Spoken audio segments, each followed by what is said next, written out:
Qadha itu terjadi di wilayah di mana realitasnya nggak bisa berubah. Qadha terjadi di mana realitasnya nggak bisa berubah. Seperti misalnya? Seperti misalnya, bapak kita pasti mati. Kita pasti mati. Betul. Istri kita atau kita duluan yang mati. Itu realitas tuh, Mas. Ketika aku pergi tahun 2020 aku pergi ke Turki. I see. Pulang-pulang Januari waktu itu Covid dan waktu itu chaos di Indonesia, belum jelas semuanya. Tiba-tiba muncul kebijakan karantina 5 hari. Begitu kita sampai di Indonesia, Mas, kita dapat kabar bapak sakit, bapak istri, bapak sakit. Kita bilang nggak apa-apa lah. Sebentar lagi kita balik ke Pati dari Jakarta setelah karantina. Dikabarin lagi sehari sebelum keluar, bapakku makin parah sakitnya. Kita bilang kepada dokternya, ini darurat, kita perlu segera pergi. Dia bilang nggak boleh, karena ini karantina. Kalau nggak aku yang disalahin. Dia bilang boleh tengah malam, Ustaz. Aku bilang ya udah, kita urus surat tengah malam kita berangkat, kita keluar dari hotel, nanti langsung pulang ke rumah, dari rumah kita langsung pergi ke Pati. Kita sampai ke rumah sekitar jam 4. Mandi segala macam, setengah 6 kita udah keluar, istriku udah di depan, di mobil, di dalam. Pas aku keluar ngunci pintu, istriku nangis, bapaknya udah nggak ada. Dalam keadaan kita masih di Jakarta, kita harus pergi ke Pati. Di situ di perjalanan, yang namanya manusia, ini ujian ya. Kita udah bahas banyak tentang takdir. Istriku bilang, coba kalau dokternya datang lebih cepat.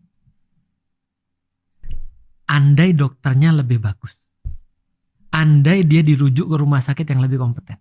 Aku bilang diam. Kenapa? Ini andai yang gak boleh. Karena andaimu ini mempertanyakan takdirnya Allah. Ini gak bisa berubah. Maksudnya ini udah, it's done. Ini gak bisa berubah. Yang bisa kita lakukan adalah menarik harapan ke realitas. Ini realitasnya gak bisa gerak-gerak lagi nih. Tarik harapan ke realitas. Kecuali ada sesuatu yang masih bisa kita lakukan. Itu bukan takdir. Contoh, pembangunan kolom pesantren itu dari awal sudah merencanakan maut. Jadi ketika dikatakan ini takdir Allah, aku nggak nerima. Karena Anda menyalahkan Allah atas kelalaian diri Anda. Anda udah merencanakan sebenarnya. Kenapa? Karena itu bukan takdir Allah. Yang tadi takdir Allah. Meninggal. Berarti satu kejadian, Mas, bisa jadi takdir bagi seseorang, bisa jadi pilihan bagi orang lain. Wow, itu sangat mind blowing. Tapi keyakinan Ustadz tadi itu keyakinan yang dipegang sama umumnya Ustadz nggak atau sayangnya ulama? enggak. Kalau ulama aku yakin ya. Tapi kalau Muslim sayangnya enggak.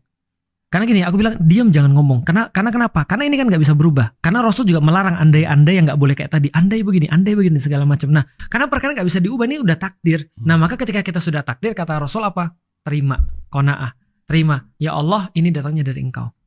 Maka ketika datangnya daripada aku beriman tentang apa yang Kau berikan pada aku yang nggak bisa aku pilih, yang realitasnya nggak bisa berubah. Contoh, hidungku segini itu takdir, Mas. Aku sipit itu takdir. Nah, ada orang nggak mau terima itu kan? Ada. Lalu kemudian mereka merasa ini adalah sesuatu yang jelek. Lahir di Indonesia. Kenapa harus lahir di Indonesia? Kenapa nggak lahir di Jepang aja? Komiknya lebih banyak dan segala macam misalnya. Tapi itu adalah takdir Allah. Nah, beriman pada takdir adalah beriman pada sesuatu yang Allah kasih yang nggak mungkin bisa kita ubah. Okay. Dengan kata lain, tidak ada takdir buruk. Yang ada kita yang memaknai itu buruk. Masuk akal. Tapi takdir buruk nggak ada loh, Mas. Iya. Karena ketentuan Allah tuh semuanya baik. Makanya semua ketentuan Allah disikapi dengan dua. Kalau itu baik menurut kita sebut alhamdulillah binikmatihi tatimus sholihah. Dengan nikmat itu aku terus bersyukur pada Allah. Ketika menurut kita buruk, kita bilang alhamdulillah ala kulli hal.